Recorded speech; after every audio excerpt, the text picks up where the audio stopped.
আজকে আমাদের বাড়িতে দুপুরবেলা লাঞ্চের জন্য চলছে ময়দা মাখছি, প্রস্তুতি চলছে। আর মা করছে হচ্ছে, মা তুমি ওটা না কি করছো? ঘুগনি। আজকে আমাদের লাঞ্চ হচ্ছে লুচি আর ঘুগনি। মা আজকে আমরা লুচি কেন খাচ্ছি? ও আচ্ছা, ও আচ্ছা আচ্ছা। লুচি ভাজতে শুরুও করে দিয়েছে, এতটা ভাজাও হয়ে গেছে। এই জন্য নিয়ে বসে পড়েছি ঘুগনি আর লুচি। মা আমাকে 5খানা লুচি খেতে দিয়েছে। খেতে পারবো আদৌ? 4টে কোনো রকমে কেতরে কুতরে খাই, আবার 5টা দেখা যাক। তো এটাই হচ্ছে আজকে আমাদের লাঞ্চ।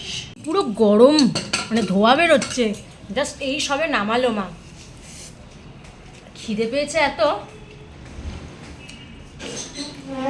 কিন্তু খেতে ভালো হয়েছে।